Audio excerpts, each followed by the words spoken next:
यही रूप शिव जी ने क्यों चूज किया है? शिव की जटाएं हमको ज्ञान देती है ना कि जीवन ऐसे नहीं निकल जाएगा। जैसे मेरी जटाएं लंबी हैं उसी तरह ये जीवन भी बहुत लंबा है, और जैसे जटाएं उलझी भी है और सुलझी भी है उसी तरह जीवन भी उलझेगा, सुलझेगा, फिर उलझेगा, फिर सुलझेगा। चंद्र अपने मस्तक पर रखकर भगवान शिव प्रेरणा दे रहे हैं कि ज्ञान का प्रकाश हर मनुष्य को देकर मैं जन्म देता हूं, बस उसको निखारना, वो अपने आप को निखारे कि उसके अंदर कितना ऊर्जा है। भगवान शंकर कहते हैं कि हर व्यक्ति को मैंने 3 नेत्र देकर भेजा है।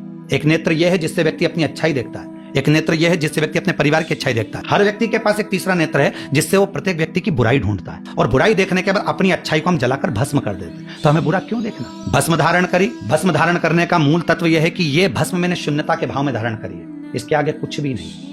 गंगा मेरे शिवजी अगर मस्तक पर धारण करें तो जनमानस के कल्याण के लिए करें। देखिए, त्रिगुणाकार भगवान शंकर ने त्रिलोकी को साधने के लिए, इस त्रिलोक को साधने के लिए अपने हाथ में त्रिशूल को रखा, और डमरू रखने का केवल एक कारण था कि इस संसार के बैलेंस को बराबर रखना। हमारा शास्त्र भी कहता है, अगर हम शिव पुराण को अगर पढ़ते हैं, अध्ययन करते हैं, तो डमरू के माध्यम से शिव कहते हैं कि मैंने पार्वती जी के साथ में जो बैलेंस बनाकर चला हूं वो बैलेंस तुम्हारा भी होना चाहिए। अब आते हैं कि शिव जी के गले में सर्प है। काल को अपने गले में लेकर चलते हैं भगवान शंकर। सर्प एक काल का प्रतीक भी माना गया है। इसमें अब नंदी बैल को शिव जी ने अपने साथ जोड़ा क्यों था? धर्म के लिए। बैल धर्म का प्रतीक है, तो भगवान शंकर ने धर्म को अपने साथ में इसलिए रखा कि वो कभी मेरी वाणी को, मेरे शब्दों को, अगर कहीं हो सकता है कि कुछ गलत भी हो रहा हो तो धर्म उसको साध ले।